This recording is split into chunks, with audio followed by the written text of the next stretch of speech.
You look at the edge of the map and there be dragons. Uh-huh. That's all we know. It's it's really changed in that the things that we took for granted that was normal for centuries is now sensitive and offensive, which is shocking.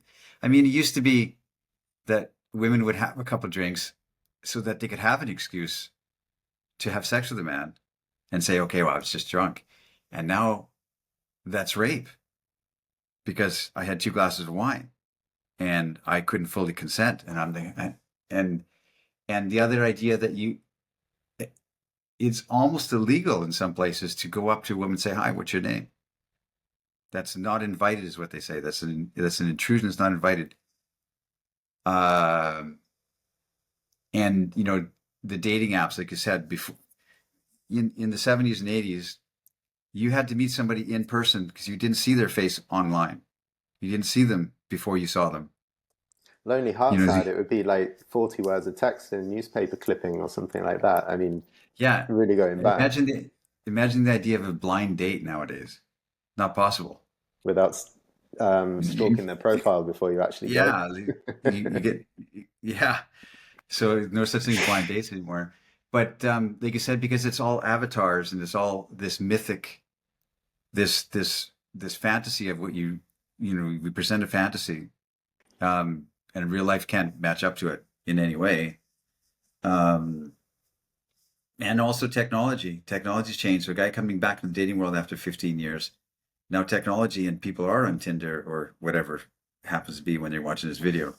Um, and come down the pipe is AI.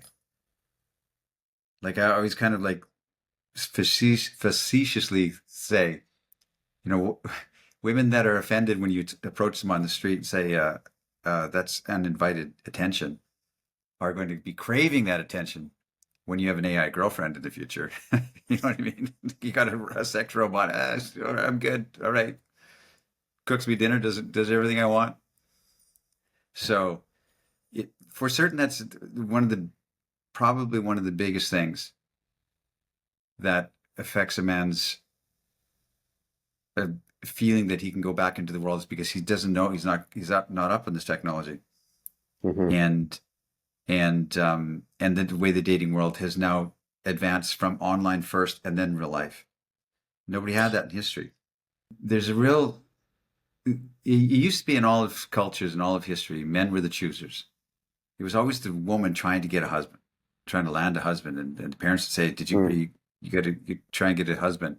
And so the women are always dropping the hanky and trying to get noticed and trying to get a good husband. I mean, I'm not saying that that was a better way, but that's the way it has been. And now it's women are the choosers. Women are the ones that are selecting and batting away the men.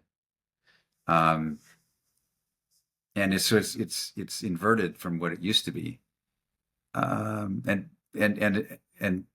other people have said it many times and more elegantly than I can that the idea of these avatar forward meetings allows women to um, really and the volume of people that you can meet online that will it gives them a false sense of um, exclusivity or importance of themselves.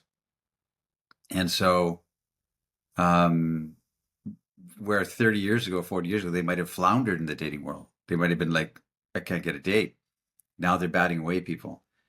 Um, and it's something's changed in the psyche of men and the psyche of women because of this um, filtered experience. We're looking at the world through filtered eyes now.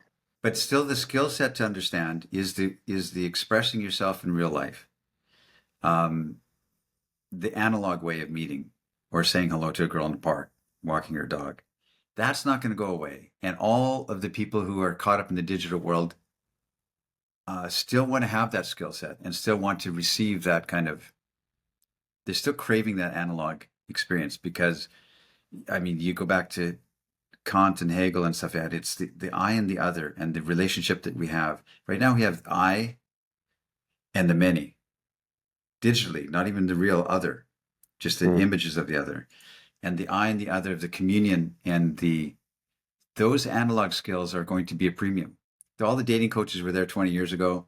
The world is full of dating coaches, and now you don't have that so much, because there's online coaches like how to text and this kind of stuff.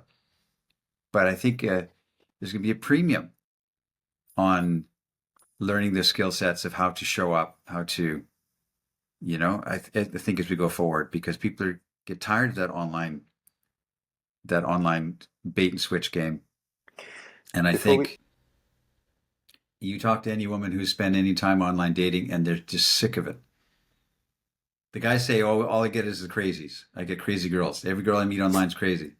And the women say, "All the men." It's the same thing. No one is satisfied with that experience. Some right. people will say, "Well, I married my wife because I met her on Plenty of Fish Yeah. or something." Right? So there's a sense of a power switch, or at least who is choosing the abundance. The wheel has turned in the other direction, but not in a way that women are like, "Wow, we got a really good deal out of this." Online dating abundance and the way the technology can filter out men and so on. The funnel is not working in their advantage.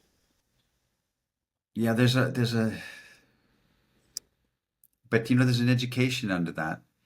If women grow up with that impression since they're like preteens, that the online image is the only thing that matters. That's why we have all these renovations in women, the lips, the hair, the Yeah, butt implants. It's, I mean, that's not making yourself more beautiful. That's renovations.